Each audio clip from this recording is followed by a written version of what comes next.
परसों का वादा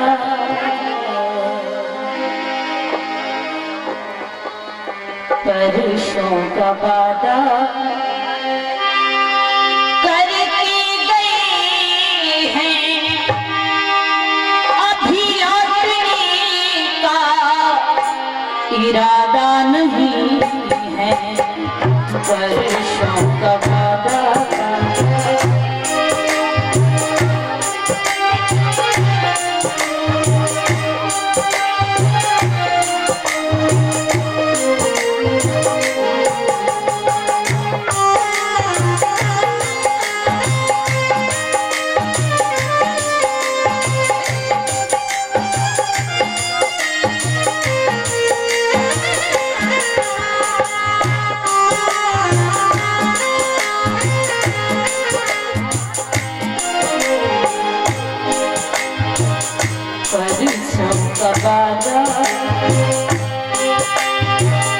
करके गए हैं, अभी लौटने का इरादा नहीं है। परसों का वादा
कन्हैया, सुना है तुमने मधुबन कन्हैया,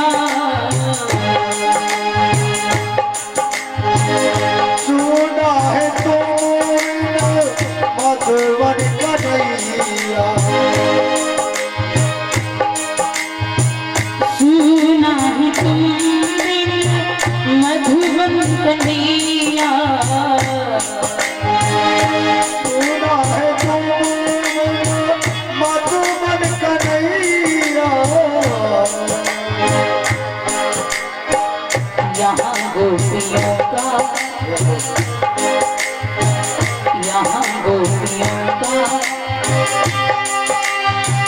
हे मेरे मोहन,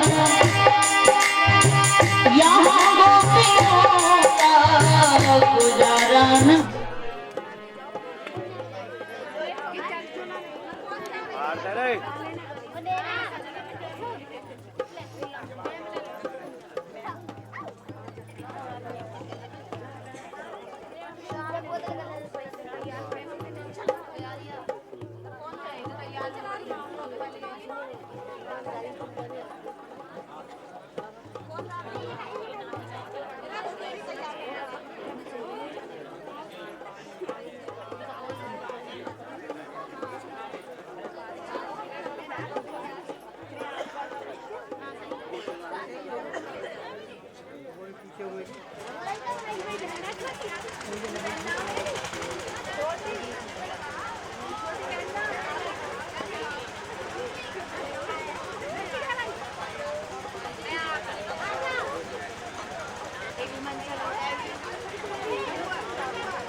पानी की बाल्टी भल्ला पानी की बाजू बाल्टी रखी पल्ला घोष रही है।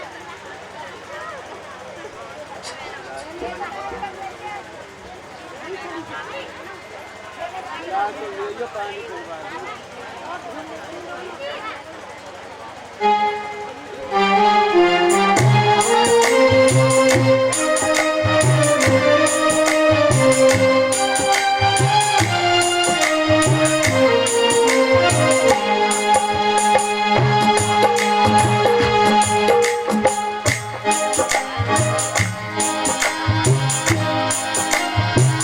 सोना तुम बिन, सोना देखो तुम मधुबन कन्हैया, यहाँ गोपियों का गुजारा नहीं है, वर्षों का वादा।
आज गोपियों को सबको धीरज बंधाया है कि एक दिन हमारे श्याम लौट करके आएंगे, आप निश्चिंत रहो।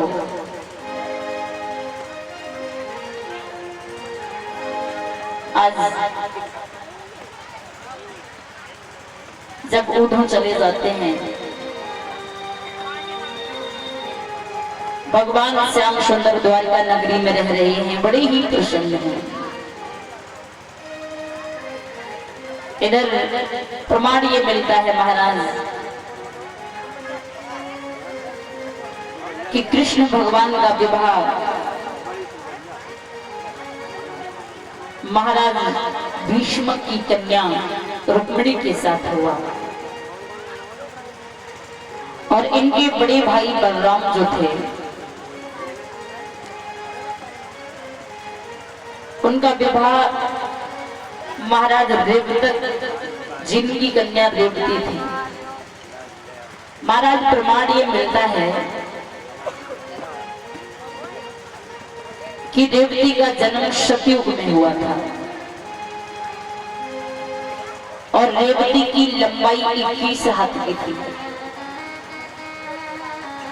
महाराज रेवतक अपनी बेटी की वर की तलाश करते करते थक चुके थे, पर उन्हें बेटी के लिए कहीं वर नहीं मिल रहा था। एक बार बड़े दुखी होकर के भगवान ब्रह्मा जी की सभा में पहुंचे तो भगवान ब्रह्मा जी ने उन्हें बताया था कि आप अपनी बेटी का विवाह कृष्ण के बड़े भाई बलराम के साथ में कर दीजिए। तो महाराज रेवतक जी ने अपनी कन्या रेवती का विवाह बलराम जी के साथ किया है। अब कृष्ण भगवान का विवाह रुक्मिणी के साथ किस प्रकार हुआ तो देखते हैं, बड़ा ही सुंदर प्रसंग है। महाराज भीष्म जो थे जिनके 5 पुत्रों के बाद एक कन्या की प्राप्ति हुई और घर में जब बेटी जन्म लेकर के आई है, महाराज भीष्म को बड़े प्रसन्न हुए कि बड़े दिनों के बाद 5 पुत्रों के बाद में हमें एक कन्या प्राप्त हुई है। महाराज बेटी जन्म लेकर के आए, बेटी की हर किसी को खुशी नहीं होती है, कोई कोई बड़े दुखी हो जाते हैं। बेटी यदि घर में जन्म लेकर के आए तो कुछ लोग तो ऐसे उदास हो जाते हैं जैसे मानो पहले से बीमार थे। उनसे पूछो, तब पूछने पर बताते हैं कि हमारे घर बेटी ने जन्म लिया है। और यदि बेटा जन्म लेकर के आए तो बिना पूछे बताते हैं मिठाई खा जाओ भैया, हमारे घर लल्ला हुआ है। सभी को बुलाते हैं, बेटी जन्म लेकर के आए तो सबके चेहरे उतर जाते हैं। ताओ भैया तू ताओ।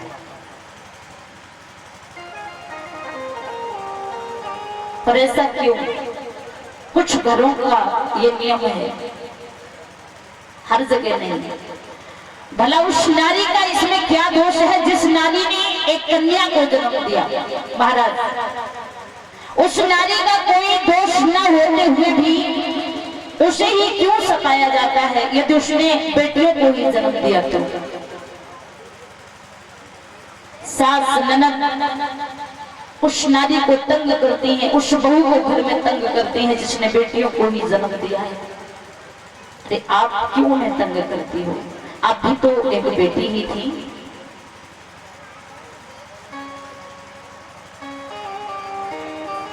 अरे ये तो सब किस्मत की बात है।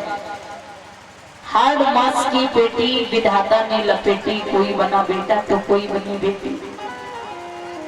ये सब किस्मत की बात है और किस्मत को दोष मत दिया करो, क्योंकि ये सब कर्मों के अनुसार हमें मिलता है। किस्मत भी किसी की खराब नहीं होती, बस बात महाराज कर्मों की है। बाहर से वही चमकता है जो अंदर से साफ हो। बाहर से वही चमकता है जो अंदर से साफ हो। अंदर गंदगी है और चमकने का प्रयास करते हैं, पर हमारे चेहरे पर चमक तभी आएगी जब हम अंदर से आत्मा से साफ होंगे। मन में कुछ चल रहा है, नहाने धोने से कुछ नहीं होने वाला। कभी भी हमारे अंदर अहंकार का वास नहीं होना चाहिए।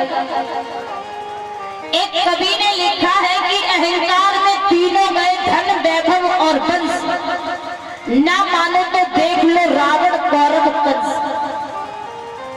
अहंकार में तीनों गए, धन वैभव और वंश, ना मानो तो देख लो रावण कौरव कंस। अहंकार के प्रति सब कुछ नष्ट हो गया इनका। पर अहंकार जब किसी के अंदर वास कर लेता है तो वो अहंकार तब तक पीछा नहीं छोड़ता जब तक उसे मिट्टी में न मिला दे। महाराज, नाहे धोए क्या हुआ जो मन मैल न जाए, मीन सदा जल में रहे पर धोए बास नहीं जाए।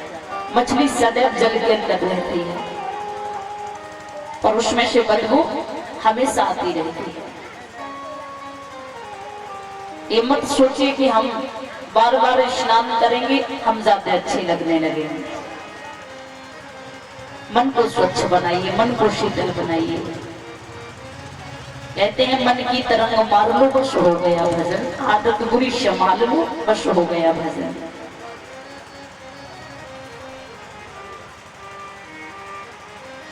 कहा है कवि ने कि दुनिया के लोगों से हमेशा दूर रहो, क्योंकि कुछ दुनिया के ऐसे लोग हैं समझाने वाले कम, भड़काने वाले ज्यादा मिलते हैं। तो ऐसे लोगों से हमेशा दूर रहो। जिस व्यक्ति में अपनापन नजर आए ऐसे लोगों के साथ रहो, ऐसे लोगों से मिलकर के रहो। तो आज महाराज भीष्मक जी के आंगन में बड़े दिनों के बाद जब एक कन्या ने जन्म लिया है तो महाराज भीष्मक के आंगन में बधाई बज रही है और सभी नर नारी आते हैं। उस खुशी के अवसर में बाबा देवर्षि नारद जी आए और बाबा देवर्षि नारद जी जब वहां पर पहुंचे हैं तो बाबा देवर्षि नारद जी को बड़े सम्मान से बिठाया और कहा है बाबा जी आप बड़े शुभ अवसर पर हमारे द्वार पर आए हैं। हमारे घर में एक कन्या ने जन्म लिया है, आप हमारी बेटी की हस्तरेखा देखिए, बताइए उसे कैसा घर कैसा वर मिलेगा। बाबा जी ने जैसे ही उस कन्या को गोद लिया, कन्या को गोद लेते ही समझ जाते हैं ये कोई साधारण कन्या नहीं, साक्षात देवी है। उसी समय समझा करके कहा है महाराज आपकी बेटी का नाम रुक्मिणी है और बचपन में ही भगवान की भक्ति करेंगे और इसका विवाह भगवान कृष्ण के साथ में होगा। आज बाबा देवर्षि नारद जी तो चले जाते हैं, जब धीरे धीरे आंगन में वो रुक्मिणी कुछ समझदार हुई हैं, सयानी हुई हैं। एक बार रुक्मिणी अपने द्वार पर खेल रही थी तो रुक्मिणी ने देखा कि एक ब्राह्मण जी हमारे द्वार से गुजरते हुए जा रहे हैं और बच्चे बचपन में बड़े तेज होते हैं, कंप्यूटर माइंड होता है और न मानो तो इस बात को आजमा के देख लेना। बच्चे जब आपके साथ में टीवी देख रहे हैं और आप भी बैठ जाए, आप नहीं समझ पाओगे, वो पूरी स्टोरी बता देंगे, आप बहुत पीछे रह जाओगे, उनसे पूछो पूरी स्टोरी बता देंगे। बच्चे आज के समय में बहुत तेज है, कंप्यूटर समझोने, फोन चलाना उनको आता। पर महाराज बच्चों पर नजर रखनी चाहिए, क्योंकि आज के समय में बच्चे गेम ज्यादा खेलते हैं और कई हादसे हमने देखे हैं फोन के चक्कर में। पर ऐसा नहीं करना चाहिए बच्चों को। जब माता पिता आपको कुछ समझा रहे हैं तो आपके भले के लिए ही समझा रहे हैं। एक बार एक छोटा सा बालक रहे, ज्यादा बड़ा नहीं था, 8-9 साल का था और घर में कोई नहीं था, बुजुर्ग अम्मा जी रहे, उसकी दादी। उसने जब वो बैठा था गेम खेल रहा था, बूढ़ी अम्मा ने उसे रोका, समझाया तो उसने अम्मा जी को एक कमरे में बंद कर दिया और घर में और कोई सदस्य नहीं थे। जब उसने कमरे में बंद कर दिया और बुजुर्ग रहे वो माता जी, महाराज उस कमरे में एसी चल रही थी और वो बुढ़ापे पर उनको कई रोग